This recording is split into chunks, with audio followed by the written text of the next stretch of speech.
May tatlo na tayo mga birthday celebrators. Wala niyo yung mga babae. Si Nesrin. Rose. Kailan birthday mo? December 7. Tapos na. Pero syempre, hindi ko tayo. Hindi natin i-celebrate. Kailan naman birthday mo? Are they twins? They were born on the same day. Okay. Ikaw, subukan mo December 7, nahulog ka rito. Kailan birthday mo? 44. Alam ko pangalan mo, si Jesus. Si Christian. Ikaw yung sabi ng I love you sa akin kanina, pare. Patunayan mo.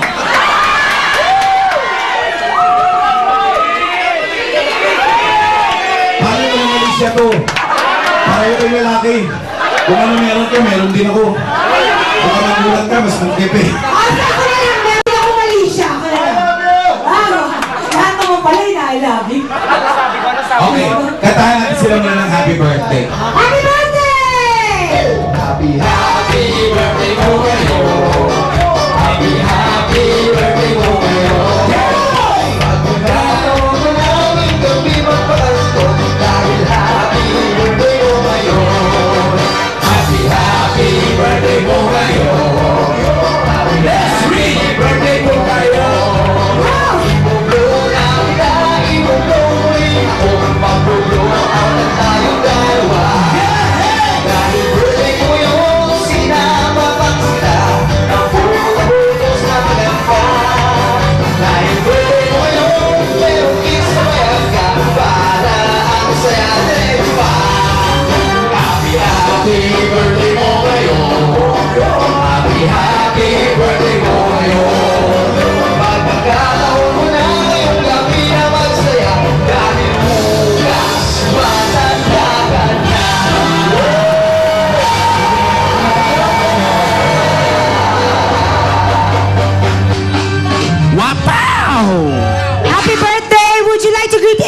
From the Philippines, from Manila. Bisaya. Sige, go! Bisaya ka dong? Taga-asaman ka? Bukidnon. Sa Samar. Saan bang Bukidnon? Sa Mindanao. O Bati? Oh. Gusto na ko yung akong mga family diya sa, sa Bukidnon, Valencia City. Wow. Ikaw, Lesrin, may mga relatives ka sa Manila. Opo. Go. Hi, Lolo. Sa Las Piñas po. Tito JJ at Tito Joanne.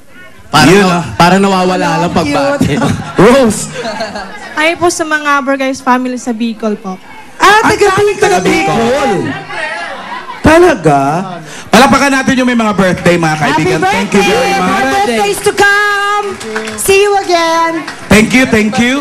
Happy birthday! Cheers! Happy birthday, cheers pa. Merry Christmas! Merry Christmas at the same time. Ang daming Bicolano. Palapakan Bicolano. Kapampangan. Ilocano. Bisaya. Sus, Diyos ko, bes. Ang daming mga Bisaya. Hoy, sa mga Bisaya, baka umuwi kayo ng Pilipinas, mag-ingat-ingat kayo. Kasi alam nyo ba, kahit sa Maynila, sa Luzon, mas marami ng Bisaya kaysa mga taga Luzon.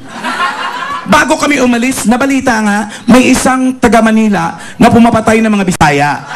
Totoo, may kaibigan ako, si Inday, si Teresa, si Marites. Pinatay lahat eh. Galit yung lalaki, killer. Tinanong muna. Tinanong muna. Bisaya ka ba? Sabi ni Inday, hindi. Pinatay, mga kababayan. Ito ngayon, si Teresa. Nag-practice si Teresa at si Marites. Hindi. Perfect. Pagdating kay Teresa, sabi ng killer, Bisaya ka? Hindi. Ano pangalan mo? Teresa. Patay! Pinatay din. Si Marites na lang ngayon na natira, mga kaibigan. Nag-practice din si Marites. Hindi, Marites. Marites, hindi. Hindi, Marites. Marites, hindi.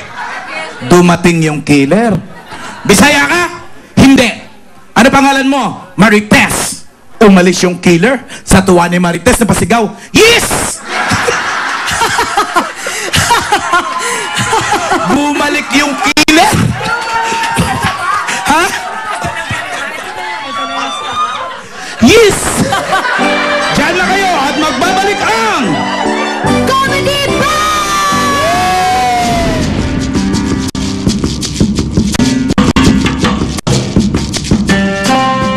Magandang gabi sa inyo lahat. Nandito na naman tayo sa Wiki Fabio. Ako po si Fabio Ide at naririto ako sa Labam para ibahagi sa inyo na nalalaman ako tungkol sa camel. Yes! Sa ganitong desertong lugar, camel ang karaniwan sasakayan. Alam niyo ba, yung merong ng dalawang types of camel. Yes, dalawang types of camel. Ang una, dromedary camel. Merong isang tambok o hump sa likod na ito. Pero isa lang. On the other hand, the another camel, merong dalawang tambok sa likod. Yung Bactrian camel. Very famous dito sa Dubai. Mahalaga ang tambok sa likod ng camel kasi ito ang lalagyan ng fat para kanailangan nila sa mabuhay ng matagal sa init ng desert. Sandali lang. Tinitulungan sila ng mga tambok na ito para hindi tumagos ang init sa kanilang katawan. Speaking of tambok, ito ay yung pinakagusto kong para ipakita sa inyo. Alam niyo ba kung ano ang camel to? I told you, di ba? Ito ay yung camel to, di ba? Ang ganda-ganda, di ba? Nandito ako po si Fabio Ide sa Dubai, in the desert, para sa inyo lahat. Kapag-kapa pa yan. Oh, you're so